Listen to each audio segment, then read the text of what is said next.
Fala, doutores! Tudo bem com vocês? Rodrigo aqui novamente e hoje vamos falar de um assunto muito importante que é a criação de documentos, criação de peças, o que os doutores precisarem fazer dentro do ChatGPT, que seja criar um texto novo a partir de documentos. O ChatGPT pode te ajudar e com certeza depois dessa aula os doutores vão ter um esclarecimento muito maior de como utilizar essa ferramenta maravilhosa aqui, que é o ChatGPT no direito. Para os doutores que estão chegando novos aqui no canal e ainda não me conhecem, meu nome é Rodrigo Anselmo e nos últimos 2 anos eu já ajudei mais de 200 escritórios no Brasil inteiro a começar aí a utilizar o ChatGPT e as automações jurídicas no seu dia a dia. Então fique até o final dessa aula, que se o doutor ou a doutora está iniciando aí, já utiliza e quer ter melhores resultados, esse vídeo aqui com certeza vai ser um divisor de águas. Doutores, eu sempre falo aqui no canal que é muito importante que os doutores tenham o seu ChatGPT personalizado para ele entender aquilo que os doutores fazem no dia a dia. Então, a primeira coisa para ter uma boa resposta é passar para ele aí o entendimento do que os doutores fazem, qual a área que atua e como que os doutores querem que ele dê as respostas. Isso já ajuda demais no dia a dia e tem tudo a ver com a confecção de documentos. Então, caso os doutores ainda não tenham os assistentes, estou começando agora mesmo, Rodrigo, o que é que eu faço? Vem aqui, ó, no cantinho, personalização. Isso aqui é bem passo a passo. Tem um vídeo aqui no canal onde eu ensino. Vou deixar aqui abaixo o link para os doutores darem para ele aqui o tom que os doutores querem que ele tenha. Se é profissional, amigável, franco, diferentão, eficiente, enfim, para advogado profissional é melhor. Que os doutores digam o que os doutores fazem. Que coloque aí, se preferir, um apelido, a sua ocupação, aquilo que você faz, e outros pontos aqui bem simples para os doutores já começarem a dar para ele a intenção que os doutores têm na utilização da ferramenta. O ideal, o mais adequado, é ter um assistente. A aula vai ser baseada aqui no assistente e os doutores vão ver que as respostas ficam muito melhores. Mas fazendo essa personalização, já vai ajudar bastante aí ter um direcionamento. Segundo, que a maioria dos advogados erram, eu vou selecionar aqui um assistente, os doutores vão ver aqui, é colocar documentos aqui que não correspondem àquele documento que ele quer tirar.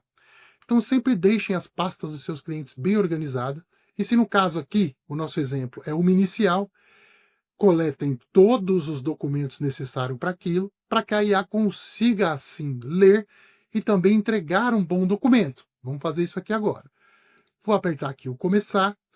Esse assistente aqui, eu criei um igualzinho ao vivo. Também vou deixar aqui abaixo o link, eu criando o advogado trabalhista aqui para os doutores entenderem. E o assistente nada mais é que essa personalização que eu falei no começo, só que mais específico para uma área de do direito, para que ele possa entender exatamente o que a gente quer. Exemplo aqui da nossa aula, petição inicial. Mas os doutores levem essa lição para qualquer documento. Enfim, poderia ser um recurso ordinário, Rodrigo? Poderia. Poderia ser um embargo de declaração? Poderia. Rodrigo, eu trabalho no imobiliário, confecciono contratos, analiso contratos, tenho que criar novas cláusulas. Funciona. Funciona para qualquer tipo de texto que a gente vá tirar daqui e editar com o nosso estilo, do jeitinho que a gente quer. O que a gente quer que o ChatGPT dê para a gente é mais velocidade.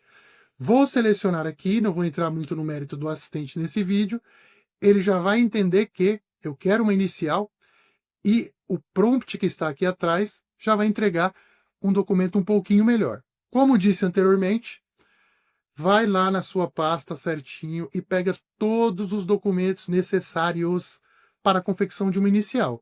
Então ele tem que estar munido de provas, dos pedidos que os doutores querem fazer. Se os doutores tiverem, por exemplo, um modelo de petição inicial para ele seguir, é importante. Tanto aqui, vou repetir, ou aqui também. Se os doutores personalizarem, pode usar o ChatGPT normal, o gratuito, não tem problema, mas ele já vai estar entendendo o que os doutores querem.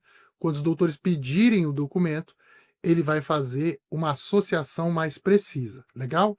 O assistente aqui é só para agilizar a nossa aula para não ficar muito grande. Vou pedir para ele rodar aqui uma inicial, e é isso aqui que eu quero que os doutores saiam daqui entendendo de uma vez por todas. Toda IA generativa, quando ela pega alguma pergunta que a gente faz, ou a gente insere um documento e pede um resumo, ou neste caso, eu dei a ordem aqui de uma petição inicial, ela divide essa resposta, em vários pontos. Esses pontos, os doutores vão perceber aqui, vou até deixar mais claro aqui, ó, no branco, configurações aqui, aparência, claro, como se fosse realmente um texto, né, normal. Nota que ele cria aqui um pontinho branco, perdão, uma risca preta, e já começa aqui a me entregar um documento, né, aleatório, com base na ficha trabalhista da senhora Ana Cláudia. Essa ficha aqui é uma ficha falsa. Ana Cláudia Silva Mendes segue embaixo os elementos essenciais para a petição inicial da reclamação trabalhista, já estruturada conforme os fatos narrados, provas disponíveis e fundamentos legais. É aqui que a maioria erra, e eu quero que os doutores se atentem. Aqui, ó, ele vai me entregar uma resposta, ele considera que esse texto aqui vai até aqui, e ele é importante para confeccionar esse texto inteiro. Depois ele vai para a qualificação, depois ele vai me apresentar os fatos, mas nota que ele vai cortando depois os direitos, e assim sucessivamente, os pedidos, ó, e ele vai me entregando bloco por bloco. Legal? Esse é o erro da maioria das pessoas que utilizam o ChatGPT, que não sabem que a melhor prática para a gente ter bons textos é dividi-los em blocos. Então vamos supor aqui que eu já esteja satisfeito com a qualificação. Pô, já leu todos os documentos. Claro que os doutores vão colocar muito mais documentos que eu, vai vir muito mais robusto isso aqui, por óbvio, porque ele vai ter mais insumo para poder trabalhar, mas vamos supor que aqui eu esteja satisfeito. Já copia isso daqui. Por quê? Porque quando ela vai gerar um novo texto, ela pode mudar as palavras de lugar ou até mesmo cometer algum tipo de erro. Então, o olhar humano é que vai dar a diferença. Pô, Rodrigo, certinho mesmo. Reclamação trabalhista, aprovei essa parte. Eu sou especialista, eu conheço o direito e ele só está me ajudando a escrever. Rodrigo escreveu certinho, showzaço de bola. Já deixem preparado o seu papel timbrado com o modelo de fonte, as margens, tudo certinho, que é só vir e copiar e colar. Já comecei aqui o primeiro ponto da minha inicial, a qualificação. Rodrigo, mas os fatos tá muito ruim, velho. Os fatos aqui tá bem, ó, curtinho, ele tá bem, não tá do jeito que eu quero, e eu quero adicionar algo aos fatos. Eu quero que ele me ajude, então, a adicionar algo que por algum motivo não estava nos documentos, ele não leu e não trouxe. Conforme a gente vai fazer, olha, essa risca preta aqui e essa aqui, já se entende que ele considera que esse texto aqui está isolado. Eu venho aqui novamente, clico com o botão esquerdo, venho perguntar para o ChatGPT e ó, travo aqui. Vamos incluir aqui, porque eu sei mais ou menos a ideia desse caso, eu vou colocar inclua uma acusação, que foi um fato que ocorreu que não está aqui, né? De roubo de um celular de outro funcionário,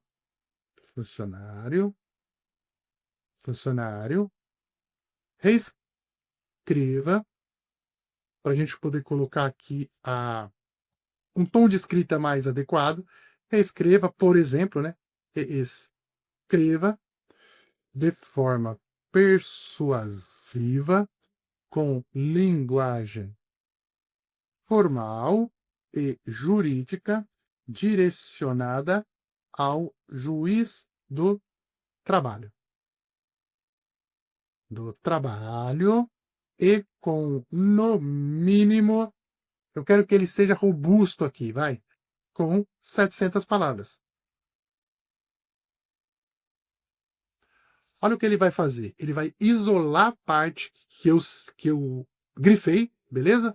Aqui, ó, dos fatos 1. E aí eu vou trabalhar em cima deste texto aqui. Reestruturei a seção 1 dos fatos da petição, agora com a inclusão da acusação infundada de roubo de celular contra a reclamante, mantendo linguagem formal, técnica persuasiva direcionada ao juiz trabalhista, com extensão superior a 700 palavras. A narrativa foi cuidadosamente elaborada para reforçar os elementos de assédio moral, a honra objetiva e subjetiva e caráter discriminatório e vexatório da conduta patronal. Por quê? Porque estava nos meus documentos. Então aqui ele colocou o reestruturado, só para me identificar, depois a gente apaga. E olha o tamanho do texto que ele já me entregou aqui, ó. Só dos fatos aqui. E assim, doutores, sucessivamente eu posso continuar, ó, editando. Então os doutores que são os especialistas, por óbvio, vão dar para ele aqui o ok ou não. Vamos ver se ele incluiu, ó, acusado injustamente de ter furtado um celular pertencente ao colaborador da empresa. A imputação ocorreu sem qualquer apuração prévia, porque não tem nos documentos, né? Sindicância interna ou respaldo probatório. E assim, doutores, sucessivamente. Olha o que ele vai falar no final, né, aqui. Caso deseje, possa estruturar os pedidos, o valor atribuído, a indenização por danos moral com base no acréscimo dessa acusação infundada, porque ele está lendo o que está em cima, conforme jurisprudência a seguir. Eu posso colocar simplesmente um sim aqui, ó. E ele já vai me entregar um outro texto abaixo que eu vou conferir e vou dar ok. Vamos supor que estivesse ok essa parte aqui de cima.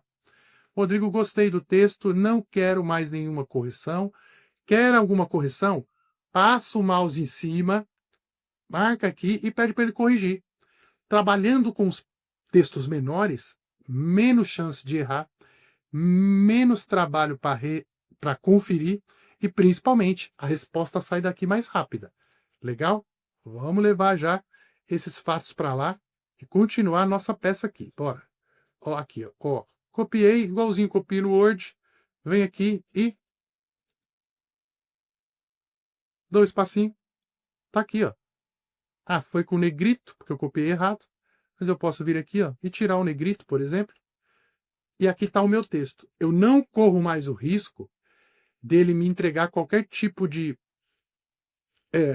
dado ou qualquer tipo de texto aqui que já não foi aprovado por mim.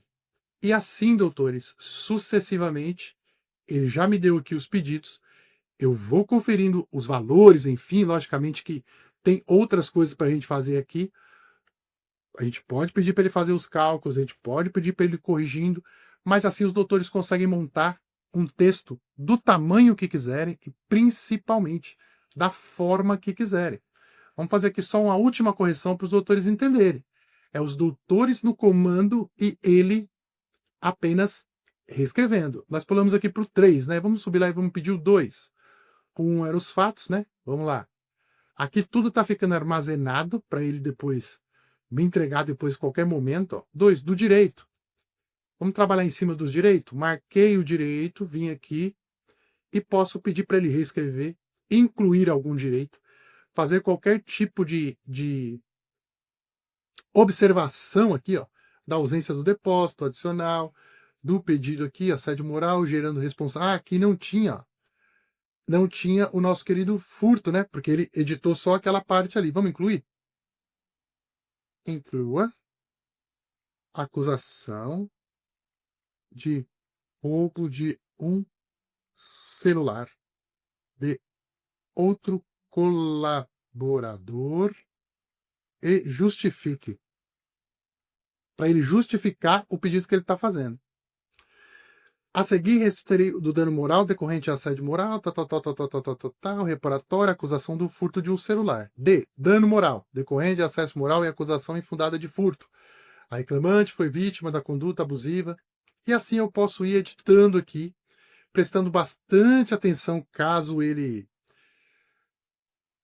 fundamente aqui com algum tipo de jurisprudência, enfim, mas posso vir aqui e com certeza otimizar esse texto da maneira que eu quiser. Essa é a ideia, doutores. Então a dica é a seguinte: sempre quando começarem uma nova conversa, tenham a sua IA personalizada. Então vamos fazer aqui, ó, no chat GPT normal. Vou selecionar o 4 aqui para dar a resposta mais rápida e vou colocar: crie uma inicial para esse caso. Aquela ideia que a gente tinha antes de, ele tem que se comportar como um advogado, tudo aquilo ali, doutores, é coisa do passado, ok? Obviamente que um prompt bem feito, ele vai fazer toda a diferença, por isso que eu bato muito na tecla dos assistentes. Mas se os doutores personalizarem ela, mesmo que de forma simples, já dá para começar a trabalhar, mas com toda a tranquilidade. Tá vendo? Criou aqui uma simplesinha, eu poderia vir aqui e fazer o mesmo movimento. Copio aqui, venho aqui, ó, dos fatos e vou trabalhando ele para ser o meu auxiliar. Reescreva. Escreva por 700 palavras. Mesmo não tendo um assistente, mesmo não tendo um prompt robusto, os doutores conseguem fazer qualquer tipo de texto. Basta separar por blocos, prestar atenção no que ele está escrevendo e, principalmente, acha que um documento vai servir para ele poder dar a melhor resposta? Inclui um documento a mais. Quer fazer a correção? Passa o mouse em cima de qualquer parte do texto, vem aqui, corrija. O nome é Maria da Silva. Aqui, ó. Ele vai pegar só aquela parte, ó. Agora fica Maria da Silva. Inclua na peça. Pronto. Aqui, ó. Maria da Silva, brasileira. Ele vai alterar no ponto que os doutores quiserem. Perfeito, doutores. Quis trazer essas dicas rápidas aqui para os doutores entenderem um pouquinho sobre formatação de texto dentro do ChatGPT. Lembrando que serve para qualquer tipo de um recurso de revista, por exemplo, que esse assistente aqui faz, ó. Qualquer tipo de coisa que os doutores queiram fazer, ele é apto a fazer. E sempre lembrando que eu posso ajudar o doutor, a doutora, a melhorar aí o seu uso no ChatGPT e nas inteligências artificiais. O link para os doutores fazerem a sua inscrição da mentoria do Liverbot Pro está aqui abaixo. Me chama lá. Eu vou ajudar os doutores a configurar, personalizar, criar os assistentes e dar todo o suporte que os doutores precisam aí para utilizar o ChatGPT de uma maneira mais produtiva. Eu deixo aqui o meu muito obrigado para os doutores que ficaram até aqui. A gente se vê no próximo vídeo e até mais, doutores. Um forte abraço.